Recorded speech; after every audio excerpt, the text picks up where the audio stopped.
Welcome to the Leo. Visakha drugs కలకలం నేటికి కూడా రాష్ట్రంలో ప్రకంపనలు అయితే వదిలిపెట్టలేదు. దాదాపు 25,000 కిలోల డ్రగ్స్ అయితే గత 4 రోజుల క్రితం వైజాగ్ పోర్ట్లో పట్టుకోవడం జరిగింది. ఆ డ్రగ్స్ మొత్తం కూడా వైసీపీ నేతలకు చెందినటువంటి సంధ్య ఆక్వా ఎక్స్పోర్ట్ ప్రైవేట్ లిమిటెడ్కి వచ్చినట్టుగా మనకు తెలిసింది. దాని వివరాలన్నీ కూడా బయటపెట్టారు. అయితే ఇప్పుడు దాని మీద క్షుణ్ణంగా పూర్తి స్థాయి విచారణ జరుగుతున్న సమయంలో అనేక అనుమానాస్పద ఘటనలు చోటు చేసుకుంటున్నాయి. దీంతో ఈ డ్రగ్స్ వ్యవహారంలో మరింత అనుమానాలు బలపడే పరిస్థితి. తాజాగా 2 రోజుల క్రితం మనం చూసాం, సంధ్య ఆక్వాకు చెందినటువంటి ఒక బస్సు కాకినాడ దగ్గరలోని కొత్త మూలపేటలో ఆపేసి 3 రోజుల పాటు అక్కడే ఉంచడంతో స్థానికులు సమాచారం ఇస్తే బస్సుని పోలీసులు పరిశీలించి తిరిగి సంధ్య ఆక్వా వాళ్ళకి కంపెనీకి అప్పచెప్పడం జరిగింది.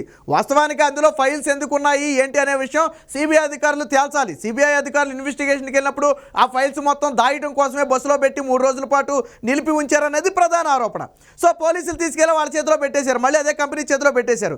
సరే, అది అయిపోయింది కదా అనుకుంటే నిన్న ఒక విదేశస్తుడు ఈ కంపెనీకి వెళుతున్న సమయంలో కొంత నగదుతో అయితే పట్టుబట్టడం జరిగింది. ఎన్నికల నేపథ్యంలో ఆల్రెడీ ఎక్కడికక్కడ చెక్ పోస్టులు పెట్టిన నేపథ్యంలో వెతుకుతున్న నేపథ్యంలో బయటపడ్డాడు. ఎక్కడికి వెళుతున్నారు, ఇంత డబ్బు ఎక్కడిది అని ప్రశ్నించిన నేపథ్యంలో తాను సంధ్య ఆక్వా ఎక్స్పోర్ట్ ప్రైవేట్ లిమిటెడ్ ఏదైతే ఉందో దానికి వెళ్తున్నానని చెప్పి చెప్పడంతో అనుమానాలు మరింత బయటపడ్డాయి. ఆ వియత్నాం దేశానికి చెందినటువంటి వ్యక్తి పేరు టాంగ్ అని చెప్పి చెప్పడం అయితే జరిగింది. మరి ఎందుకు ఈ విదేశస్తుడు వాళ్ళతో వెళ్ళే ప్రయత్నం చేశాడు? అది కూడా డ్రగ్స్ విషయం సంచలనం సృష్టించిన తరువాతే విదేశస్తుడు అక్కడికి రావడం అనేది పలు అనుమానాలకు తావిస్తుంది. అయితే అతను వియత్నమా కాదా అనే విషయంలో పోలీసులు పాస్పోర్ట్ వెరిఫై చేస్తే మొత్తానికి వియత్నం అనే ఉంది.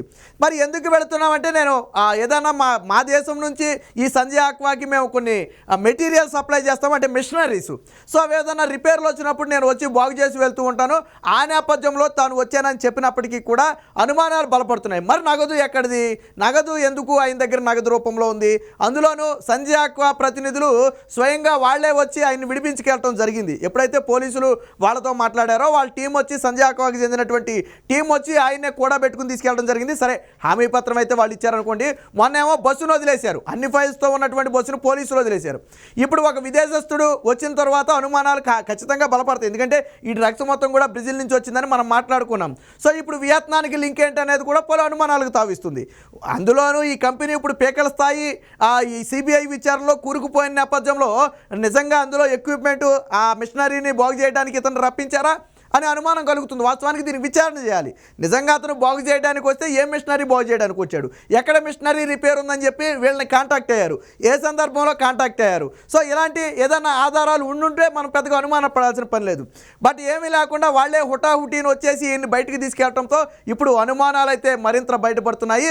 సో బ్రెజిల్ డ్రగ్స్కిను ఇప్పుడు వియత్నానికి ఏదైనా సంబంధం ఉందా, మధ్యగ విశాఖ ఉందా అనే అనుమానాలు కూడా కొత్తగా రేకెత్తుతున్న పరిస్థితి. సో దీనికి సంబంధించిన వార్త కూడా ఒకటి వచ్చింది, ఒకసారి చూద్దాం.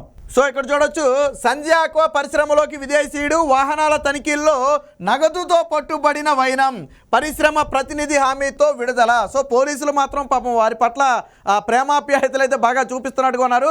మొన్న అన్ని ఫైల్స్తో బస్ దొరికితే ఒక పక్క తీవ్రమైన డ్రగ్స్ కేసులో సిబిఐ ఇన్వెస్టిగేషన్ చేస్తున్న నేపథ్యంలో సంధ్య ఆక్వా మీద రైడ్స్కి వెళ్ళినప్పుడు ఫైల్స్ అన్ని మిస్ అయ్యాయని చెప్పి వాళ్ళు చెబుతుంటే ఒకవేళ వాటికి సంబంధం ఏదైనా ఉందనే ఉద్దేశంతో పోలీసులు సిబిఐకి సమాచారం ఇచ్చి ఉండాలి. కానీ ఏం చేశారు, అప్పనంగా బస్సుని సాగనంపేశారు, కూడా చేతిలో పెట్టి పువ్వులాగా సాగనంపారు. ఇప్పుడు ఒక విదేశీయుడు ఇదే పరిశ్రమకు వచ్చాడు. సో ఇది కూడా అనుమానాస్పదమే. ఎందుకంటే ఆల్రెడీ పరిశ్రమ మీద సిబిఐ కానివ్వండి, ఇంటర్పోల్ కానివ్వండి ఆల్రెడీ లుక్కేసి ఉన్నాయి. కాబట్టి ఇలాంటి నేపథ్యంలో అందులోకి వెళ్ళినా వచ్చినా సహజంగా అనుమానాలు అయితే వస్తాయి. ఇప్పుడు ఒక విదేశీయుడు, అది కూడా వియత్నానికి చెందిన ఒక విదేశీయుడు నగదుతో పట్టుబడ్డాడు. కొన్ని మామూలుగా వెళ్ళుంటే వాస్తవానికి పోలీసులు కూడా ఆపేవాళ్ళు కాదేమో.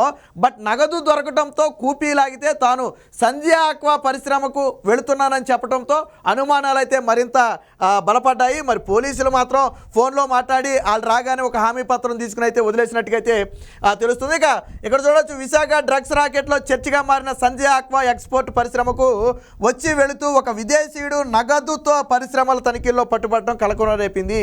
ఎన్నికల నేపథ్యంలో కాకినాడ జిల్లా కొత్తపల్లి మండలం ఉప్పాడ ప్రధాన కూడలిలో సోమవారం స్థానిక పోలీసులు వాహనాలు తనిఖీలు నిర్వహించారు. కారులో ఒక విదేశీయుడు నగదుతో ఉండటాన్ని గమనించి అదుపులోకి తీసుకున్నారు. దాదాపు బ్యాగులో 1.30 లక్షల ఆ నగదైతే ఉన్నట్టుగా తెలిసింది. సో పోలీసులు విదేశీయుడిని ప్రశ్నించగా ఏం సమాధానం చెప్పాలో తెలియక సంజయ్ ఆక్వా పరిశ్రమకు చెందిన ప్రతినిధులకు ఫోన్ ద్వారా సమాచారం అందించారు. సో ఇది కూడా అనుమానం కలుగుతుంది. వాస్తవానికి నిజంగా ఆయన పరిశ్రమలో అది రిపేర్లు చేయడానికి వచ్చుంటే వెంటనే నేను పలానా పరిశ్రమకు వచ్చానండి, కొన్ని రిపేర్ చేశాను వెళుతున్నానని చెప్పుంటే సరిపోయేది, లేదా రిపేర్ చేయడానికి వెళుతున్నానని చెప్పుంటే సరిపోయేది. బట్ ఎప్పుడైతే పోలీసులు ఆపి నగదు స్వాధీనం చేసుకుని ప్రశ్నించడం మొదలుపెట్టారో పాపం ఆ వియత్నానికి చెందిన ఈ టాంగ్ అనే విదేశీయుడు కొంచెం కంగారు పడి సంజయ్ ఆక్వా ప్రతినిధులకు ఇన్ఫర్మేషన్ ఇచ్చాడు. సో అందుకని అనుమానం కలుగుతుంది, ఎందుకు కంగారు పడి సంజయ్ ఆక్వాకి ఇన్ఫర్మేషన్ ఇవ్వాలి, తానే స్వయంగా పోలీసులకు సమాధానం చెప్పి వెళ్ళిపోవచ్చు కదా. సో అంటే ఏం చెప్పాలో తెలియక, పోలీసులతో వ్యవహారం ఎలాగుంటుందో తెలియక మనకెందుకు వచ్చిన తలనొప్పి అని చెప్పి ఒకవేళ ఏదైనా వాళ్ళకి సమాచారం ఇస్తే వాళ్ళు వచ్చి తీసుకెళ్లారు అనేది అయితే తెలీదు. మన కోణంలో పోలీసులు ఆలోచించాలి. అతని పేరు టాంగ్ అని వియత్నాం దేశస్తుడని తెలిసింది. 3 గంటల పాటు టాంగ్ నిరీక్షించగా చివరకు ఆక్వా పరిశ్రమ ప్రతినిధులు వచ్చి అక్కడికి చేరుకున్నారు. ఫ్లయింగ్ స్క్వాడ్ నారాయణ దాసు ఒప్పాడకు చేరుకుని విదేశీయుడి పాస్పోర్ట్ను పరిశీలించడంతో పాటు ఇతర వివరాలు తెలుసుకున్నారు. అన్ని సరిపోవడంతో సంజయ్ పరిశ్రమ ప్రతినిధుల హామీ పత్రం తీసుకుని విడిచిపెట్టారు. టాంగ్ కొత్తపల్లి మండలం మూలపేటలో ఉన్న సంజయ్ ఆక్వా ఎక్స్పోర్ట్ పరిశ్రమకు వచ్చాడు. సో ఇదే కొత్త మూలపేటలో మొన్న బస్సు ఆపి ఉంది ఆల్రెడీ. ఇదే కొత్త మూలపేటలో 3 రోజుల పాటు బస్సు నిండా ఫైల్స్ పెట్టి పక్కన పెట్టారు.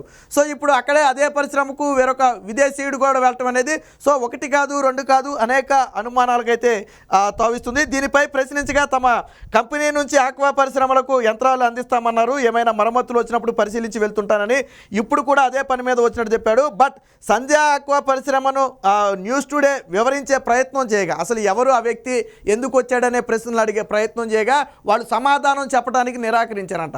ఆల్రెడీ ఆ వ్యక్తి చెప్పిన సమాధానమైనా చెప్పుండాలి న్యూస్ టుడేకి ఏమని. సో ఇలా మా దగ్గర పరిశ్రమలకు సంబంధించిన కొన్ని యంత్రాలు ఉన్నాయి, దాన్ని రిపేర్ల నిమిత్తం మేమే రమ్మన్నాం, వచ్చావు పలానా టైంలో ఆయన వెళ్ళిపోతాడని చెప్పి చెప్పుండాలి. రెండోది, నిజంగానే వియత్నాం నుంచి వాళ్ళు యంత్రాలు తెప్పించుకున్నారా లేదా, తెప్పించుకుని ఉంటే ఆయన్ని రమ్మన్నారా లేదా వేరే పని మీద వచ్చాడా. సో ఇలాంటి వాటిని కొంచెం క్షుణ్ణంగా అబ్జర్వ్ చేయాలి. ఎందుకంటే వాళ్ళ మీద ఇప్పుడు నడుస్తున్నటువంటి కేసు చిన్న చిత్తగా కేసు కాదు, 25,000 కిలోల డ్రగ్ కేసు నడుస్తుంది. అంటే 50,00,000 కోట్ల రూపాయలు విలువైనటువంటి డ్రగ్ కేసు అది. సో కాబట్టి ఇలాంటి చిన్న చిన్న అంశాలను క్షుణ్ణంగా విచారించాలి. ఏమో వియత్నానికి దీనికి ఏదైనా సంబంధం ఉందా అనే కోణంలో కూడా ఆలోచించాలి ఇలాంటి సమయంలో. సో ఏది ఏమైనప్పటికీ వియత్నాం దేశానికి చెందినటువంటి టాంగ్ అనే ప్రతినిధి పోలీసులకు డబ్బులతో పట్టుబడటంతో ఇప్పుడు అనుమానాలు అయితే మరింత బలపడ్డాయి. బట్ పోలీసులు మాత్రం ఎటువంటి అనుమానాలు లేకుండా పోలీసులు మన బస్సును వదిలేయటం, ఇప్పుడు ఈ వ్యక్తిని వదిలేయటం పట్ల పలు అనుమానాలు వస్తున్నాయి. మరి సిబిఐ అధికారులు ఈ మొత్తాన్ని కూడా దృష్టిలో పెట్టుకుని అవసరమైతే ఈ విదేశస్తుడిని మన దొరికినటువంటి బస్సుని రెండింటిని కూడా ఒకసారి పరిశీలించి వారికి ఏదైనా సమాచారం ఉపయోగపడే అవకాశం ఉందేమో ఒకసారి పరిశీలించాలి.